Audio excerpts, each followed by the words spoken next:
약속 위에 굳게 서 영원토록 주를 찬송하리라. 소리 높여 주께 영광 돌리며 약속 믿고 굳게 서리라. 굳게 서리 영원하신 말씀 위에 굳게 서리. 굳게 서리 그 말씀 소망 위에 서리라. 주가 주신 약속 위에 굳게 서 세상 염려 내게 엄습하여도 말씀으로 힘써 싸워 이기며 약속 믿고 굳게 서리라. 굳게 서리 영원하신 말씀 위에 굳게 서리. 굳게 서리 그 말씀 소망 위에 서리라. 주가 주신 약속 위에 굳게 서 영원하신 주의 사랑 힘입고 성령님의 도움으로 이기며 약속 믿고 굳게 서리라. 굳게 서리 영원하신 말씀 위에 굳게 서리. 굳게 서리 그 말씀 소망 위에 서리라. 주가 주신 약속 위에 굳게 서 성령 인도하는 대로 행하며 주님 품에 항상 안식 얻으며 약속 믿고 굳게 서리라. 굳게 서리 영원하신 말씀 위에 굳게 서리. 굳게 서리 그 말씀 소망 위에 서리라.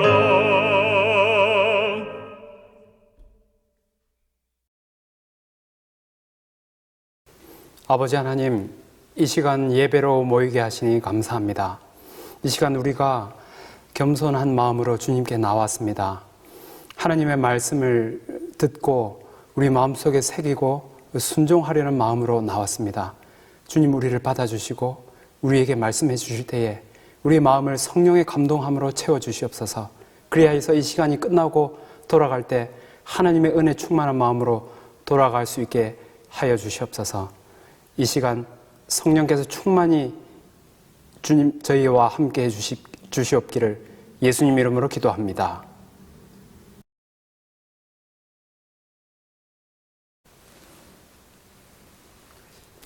안녕하십니까 성도 여러분. 이 시간 우리에게 하나님의 은혜가 충만하기를 간절히 바랍니다. 지금으로부터 10년 전 2010년 12월에 튀니지에서 한 반정부 운동이 일어나게 됩니다. 이것이 전 아랍 지역으로 확산되게 되지요. 우리에게는 아랍의 봄 사건으로 알려지게 됩니다. 그래서 이 시위의 결과로 여러 독재 지도자들이 정권에서 물러나게 되었습니다. 그 중에 유명한 이집트의 무바라크, 시리아의 카다피, 이라크의 사담 후세인 등이 있었습니다. 그 중에서 23년간이나 이라크를 집권하면서 대통령으로 지냈던 사담 후세인은 굉장한 권력으로 오랫동안 이라크를 통치하게 됩니다. 그의 야망은 이라크를 다시 한번 중동의 패권 국가로 만드는 것이었습니다. 그런데 후세인이 패권국이 되기 위해서 그의 롤 모델로 삼은 사람이 있었는데 그 사람이 누구였냐면 바로 성경에 나오는 느부갓네살 왕이었습니다. 미국의 한 역사학자는 이렇게 말합니다. 사담 후세인은 자신을 느부갓네살의 계승자로 묘사했다. 그러면서 후세인은 전 이슬람 고대 역사와 관련해서 느부갓네살은 여전히 내 속에 존재한다라고 말했습니다. 후세인은 느부갓네살이 세운 대제국을 다시 건설하기 원했습니다.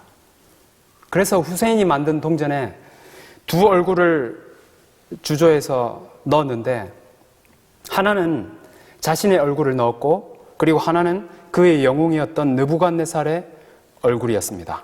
그리고 그 동전에 새긴 글귀는 새로운 바벨론이었습니다. 그리고 느부갓네살의 병거 사진에도 자신의 얼굴을 복제해서 넣었습니다. 사담 후세인은 자신이 중동의 제2의 느부갓네살이 될 것을 확신했습니다. 도대체 이 사담 후세인이 그토록 건설하고자 했던 나라 바벨론은 어떤 나라였길래요? 당시 기원전 600년경에 중동 지역을 지배했던 나라였습니다. 부와 권력을 누렸던 굉장한 나라였어요. 바벨론 성을 보면 마차 2대가 지나갈 수 있을 정도로 성벽은 두터웠습니다. 이런 성벽이 외벽과 내벽으로 이루어져 있었어요. 이 성벽 주위에는 물길이 둘려져 있어서 적들이 침공해 오기가 거의 불가능한 성이었습니다.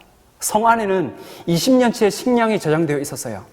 하지만 이런 강력한 나라도 영원히 가지는 못했습니다. 동쪽에서 서서히 일어났던 신흥 강대국이었던 메데와 페르시아 이 두 연합국이 주변을 정복하고 바벨론으로 침공해 오게 됩니다. 이때가 기원전 539년. 당시 두 나라 왕은 메데의 다리오 왕 그리고 페르시아의 왕이자 연합국의 총사령관인 고레스 왕이었습니다. 그런데 앞서 말씀드린 것처럼 바벨론은 정복하기 쉬운 곳이 아니었어요. 성을 포위한 채 시간이 지나고 고레스는 초조해졌습니다. 그런데 누가 알려주었는지 스스로 생각했는지 한 계획을 추진하게 됩니다. 유프라테스 강이 성 안으로 흘러가는 지점에 그의 군사들을 배치시킵니다. 그리고 그는 비전투 요원들과 강 상류로 올라갔습니다. 그리고 둑을 쌓아서 강의 물줄기를 다른 곳으로 돌리게 됩니다. 그렇게 되자 강 하류의 수위가 낮아져서 걸어서도 강을 건널 수 있게 되었어요. 그리하여서 페르시아 군사들이 바벨론 성 안으로 진격해 들어가게 되고 가볍게 바벨론을 정복하게 됩니다. 이때가 기원전 539년 10월 13일 밤, 이 하룻밤에 일어난 사건이 다니엘서 5장에 기록되어 있습니다. 이날 저녁에 바벨론 성 안에서는 제대로 방언은 하지 않고 무슨 일이 일어나고 있었을까요? 다니엘서 5장은 이렇게 이야기합니다. 바벨론 왕이 1,000명의 귀인을 초대해서 술잔치를 벌이고 있었다고요. 밖에서는 적군이 쳐들어오는데 어떻게 잔치를 열 수가 있죠? 그들은 바벨론 성벽을 믿었습니다. 절대 무너질 리 없다고 생각했을 것입니다. 하지만 그 난공불락의 성도 하루 사이에 정복당하고 바벨론 왕이 죽임을 당합니다. 그리고 누가 새 왕이 될까요? 앞서 말씀드린 것처럼 바벨론 정복은 두 왕의 연합으로 이루어졌습니다. 그런데 이 두 왕의 관계가 어떻게 되었냐면 바로 사위와 장인 어른 사이였어요. 다리오가 고레스의 고모부이자 장인 어른이었습니다. 그래서 다리오가 먼저 바벨론의 새 왕이 됩니다. 보통 예전에 정권이 바뀌게 되면 밑에 있는 관료들은 어떻게 되지요? 네, 숙청당하거나 쫓겨납니다. 아마 바벨론 왕을 섬겼던 다니엘도 위험한 위치에 있었겠죠. 그런데 다니엘 6장에 보면 다리오 왕이 국정을 개편하면서 총리 120명을 세우는데 다니엘은 그 중에 수석 총리였습니다. 이때 다니엘의 나이가 80이 넘은 나이, 여전히 탁월한 영성과 능력을 가지고 있었습니다. 새로운 왕 다리오는 이 다니엘의 인물됨을 알아보았어요. 그래서 왕조가 바뀌어도 다니엘은 새로운 국정에 다시 정치를 하게 되었습니다. 그런데 이 수석 총리가 된 지 얼마 지나지 않아서 그의 다니엘의 개인 신앙에 큰 영향을 주는 한 사건이 있게 됩니다. 그게 무엇이냐면 이 다니엘이 예레미야서를 읽게 된 것입니다. 예레미야와 다니엘은 동시대 사람이었어요.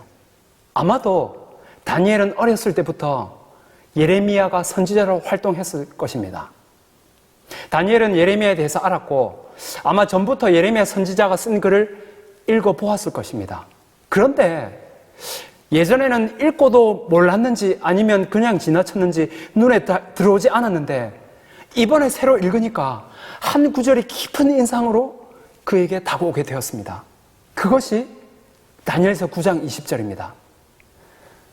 곧 그 통치 원년에 나 다니엘이 책을 통해 여호와께서 말씀으로 선지자 예레미야에게 알려주신 그 연수를 깨달았나니 곧 예루살렘의 황폐함이 70년 만에 그치리라 한 것이니라. 여러분, 여기서 책을 통해 깨달았다고 했는데 이 책이 무슨 책이지요? 예레미야서요. 무엇을 깨달았다고요? 연수. 70년 만에 예루살렘의 황폐함이 끝날 거라고 하는 그 내용을 무슨 책을 통해서요? 예레미야서를 통해서. 지금 예루살렘 도성이 황폐화되어 있나요? 네. 누가 멸망시켜서요? 느부갓네살 때. 그럼 다니엘이 예레미야서의 어떤 구절을 찾았는지 우리도 같이 한번 찾아볼까요? 예레미야서 25장입니다. 25장 11절. 이 모든 땅이 폐허가 되어 놀랄 일이 될 것이며 이 민족들은 70년 동안 바벨론 왕을 섬기리라. 여기 분명히 70년 동안 바벨론 왕을 섬긴다고 되어 있습니다. 다른 구절에도 같은 말씀이 나와 있어요. 예레미야 29장 10절입니다. 바벨론에서 70년이 차면 내가 너희를 권고하여 나의 선한 말을 너에게 실행하여 너희를 이곳으로 돌아오게 하리라. 분명합니다. 70년만 지나면 해방될 것이요. 다니엘이 계산해 봤겠죠. 그가 포로로 잡혀온 때가 기원전 605년이니까 계산상으로 불과 2, 3년밖에 안 남았습니다. 여러분, 다니엘이 이걸 발견했을 때 어땠을까요? 가슴이 뛰었어요. 돌아갈 수 있다. 곧 돌아간다. 그리고 가야 한다. 마음이 급해졌습니다. 그런데 같이 돌아가야 될 다른 이스라엘 사람들은 어땠을까요? 다니엘처럼 가고 싶은 마음이 컸을까요? 아니요. 다른 이스라엘 백성들 이제 바벨론에서 자리 잡고 사업도 잘 되고 자녀 교육시키기도 좋고 한데 또 어딜 간다고요? 예루살렘에 가면 텐트 생활하면서 다시 밑바닥에서 시작해야 되는 거예요. 돌아가려는 사람 많았을까요? 그렇지 않았습니다. 여러분, 사실 자리 잡은 걸로 치면 누가 제일 자리 잘 잡았습니까? 다니엘요. 총리지 않습니까? 하지만 다니엘은 바벨론에서 나그네로 살았습니다. 가야 할 곳이 있었어요. 가야 하는데 이제 시간이 얼마 남지 않은 것입니다. 그러다가 29장 그 밑부분 13절에 이 한 구절에 깊은 인상을 받게 됩니다. 너희가 전심으로 나를 찾고 찾으면 나를 만나리라. 여러분, 우리가 이 구절을 자주 인용합니다. 그러면서 우리가 간절히 하나님을 찾을 때에 하나님을 만날 수 있다고 그렇게 이야기합니다. 그런데 이 구절은 사실 70년 예언과 같은 문맥에서 등장한 구절입니다. 다니엘은 이 구절을 읽고 깊은 인상을 받고 결심합니다. 다니엘서 9장 3절요. 내가 금식하며 베옷을 입고 죄를 덮어쓰고 주 하나님께 기도하며 간구하기를 결심하고. 이때 다니엘의 나이가 이미 80이 넘은 노인, 금식 기도하는 거 쉽지 않았을 것입니다. 위험을 감수하고 하는 거예요. 그렇게 해서 시작된 다니엘의 기도, 위대한 기도입니다. 이 기도의 내용이 다니엘서 9장에 기록되어 있어요. 여러분, 다니엘서 9장의 기도를 오늘 다시 한번 깊이 묵상하시면서 읽어보시기 바랍니다. 내용은 이렇습니다. 약속을 지키시는 하나님, 이 약속을 기억하시고 이루어 주십시오. 그런데 저희들이 준비되지 않았습니다. 저희는 범죄하고 패역하고 행악하고 반역하고 주님을 떠났습니다. 주님, 저희를 용서해 주십시오. 당신의 그 빛을 다시 한번 성전에 비춰주셔서 성전 회복을 다시 한번 이루어 주십시오. 당신의 약속 이루시기를 미루지 마시고 지체하지 말아 주십시오. 간절히 기도합니다. 여러분, 그런데 다니엘이 여기 나와 있는 것처럼 범죄하고 패역하고 행악하고 반역했나요? 아니요. 다니엘은 성경에 죄의 기록이 없는 사람 중에 한 명입니다. 그런데 왜 이렇게 이야기했죠? 겸손하게 보이려고요? 아닙니다. 여러분, 하나님의 그 빛에 가장 가까이 간 사람일수록 자신의 죄를 깊이 인식합니다. 다니엘은 하나님의 빛에 가까이 갔나요? 네. 하나님께서 그에게 많은 빛을 비춰주셨어요. 앞으로 일어날 일들까지요. 그는 그 빛 속에서 자신에게 드러나는 그 죄됨과 연약함을 깊이 깨닫습니다. 그리하여서 그의 회개와 그의 기도는 정말 깊이 그의 죄를 깨닫는 가운데에 하나님께 드리는 진정한 회개의 기도였습니다. 그는 자신의 죄를 깊이 인식하며 백성들의 죄를 걸머지고 하나님께 간절히 기도합니다. 여러분, 이것이 중요한 기도였나요? 네. 이스라엘의 회복이 이루어지려는 역사적인 순간에 드리는 역사적인 기도였습니다. 여러분, 이 중요한 기도를 끊어버리려고 사단이 준비한 사건이 있었는데 그것이 무엇이지요? 바로 다니엘 6장에 나와 있는 사자굴 사건입니다. 6장과 9장은 같은 해에 일어난 사건입니다. 신하들의 모함으로 다니엘이 사자굴에 이제 들어가게 되지요. 그런데 하나님의 기적 같은 도우심으로 이 사자굴에서 기적적으로 살아나오게 되지요. 그렇게 해서 이 사자굴 사건이 있게 되는데, 사자굴 사건이 있은 뒤 얼마 지나지 않아서 무슨 일이 생기냐면 다리오 왕이 죽게 됩니다. 그러면 다리오 왕이 죽고 그 다음 왕으로 누가 왕이 되었을까요? 네, 그의 사위였던 고레스가 왕이 됩니다. 우리는 이 왕을 주목해서 볼 필요가 있습니다. 영어로는 Cyrus the Great이라고 합니다.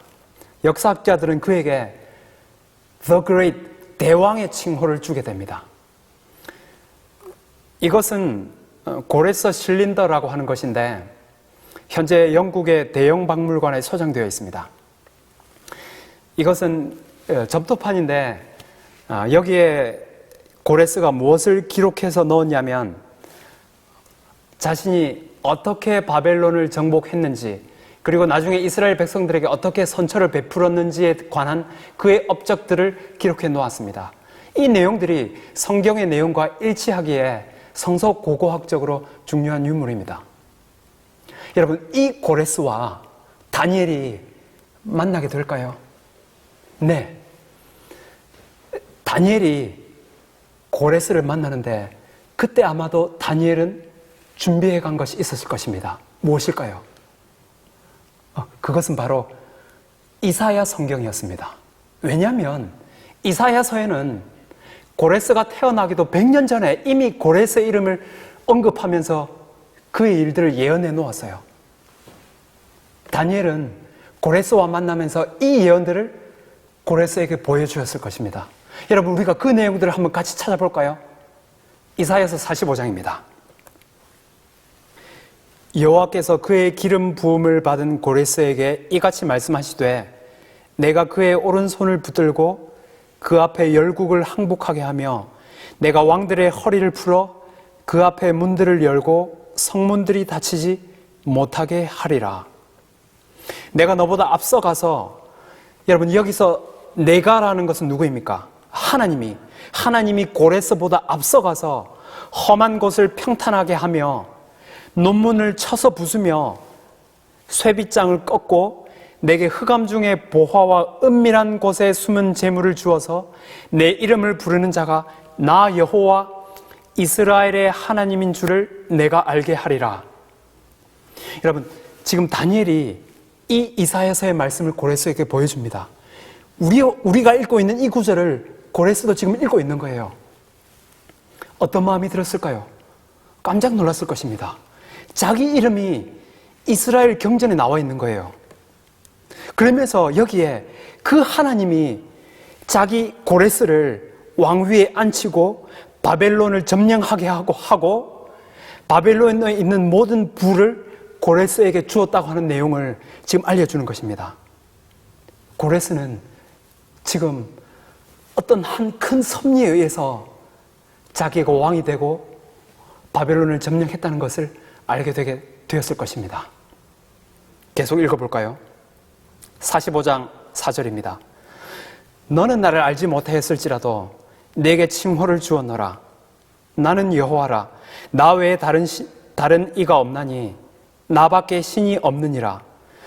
너는 나를 알지 못하였을지라도 나는 내 띠를 동일 것이요. 그러면서 고레스가 어떻게 바벨론을 점령할 것까지 여기 예언되어 있습니다. 44장 27절요. 기품에 대해서는 이르기를 마르라. 내가 내 강물들을 마르게 하리라 하며 깜짝 놀랐을 것입니다. 고레스는.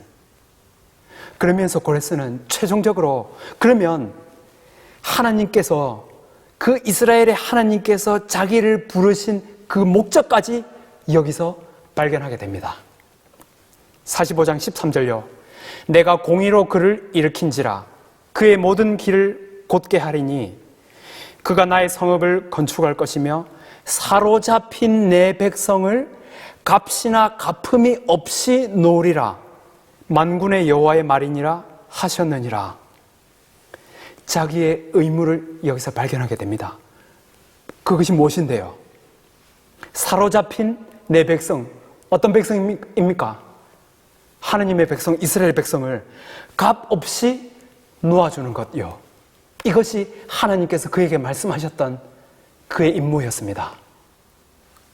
다니엘도 왕에게 이야기했을 거예요. 부디 왕이시여, 왕은 이스라엘 백성들에게 은혜를 베푸셔서 그들을 본국으로 돌아가서 예루살렘을 재건하도록 허락해 주십시오.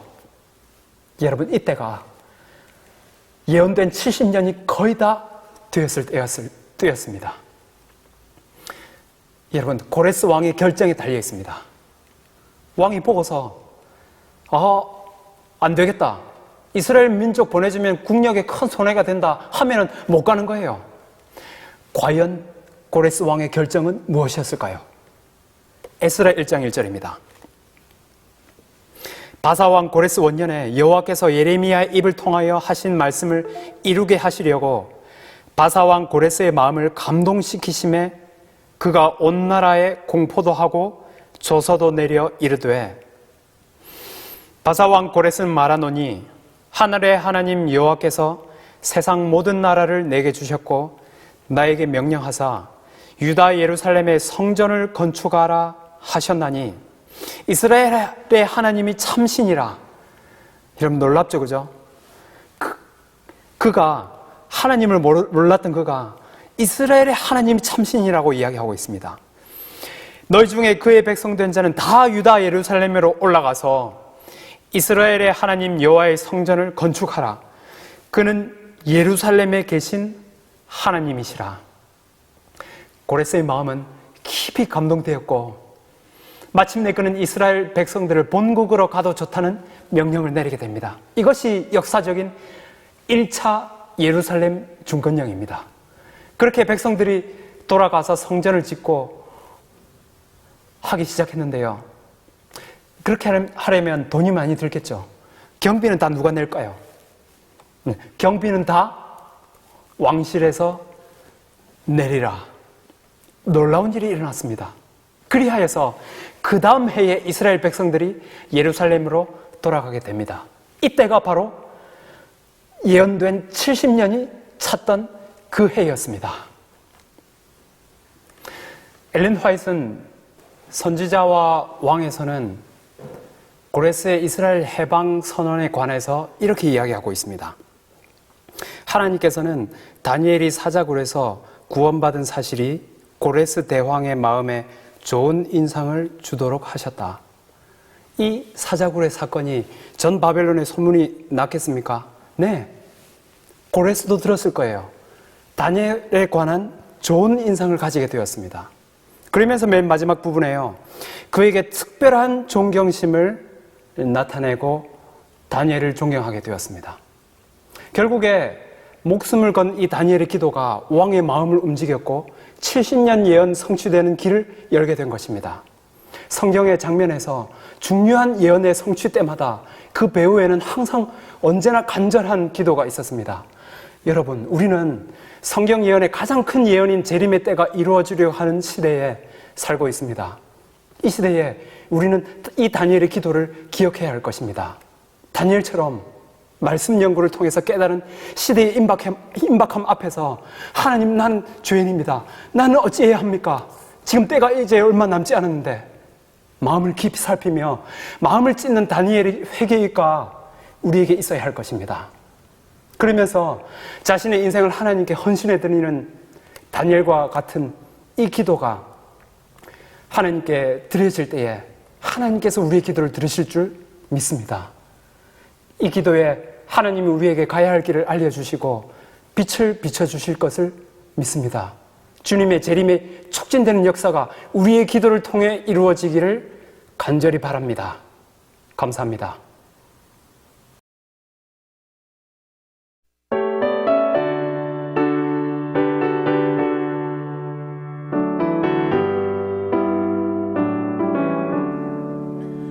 예수로 나의 구주 삼고 성령과 피로써 거듭나니 뜬 세상에서 내 영혼이 하늘의 영광 누리도다. 이것은 나의 간증이요, 이것은 나의 찬송일세. 나 사는 동안 그침없이 구주를 찬송하리로다. 온전히 주께 몸 바치니 기쁨과 즐거움 한량 없네. 하늘의 천사 내려와서 이내의 말씀 전하도다. 이것은 나의 간증이요, 이것은 나의 찬송일세. 나 사는 동안 그침없이 구주를 찬송하리로다. 온전히 주께 몸 바치니 행복과 평화가 넘치도다. 깨어서 주를 고대하며 그 사랑 속에 잠기도다. 이것은 나의 간증이요, 이것은 나의 찬송일세. 나 사는 동안 그침없이 구주를 찬송하리로다.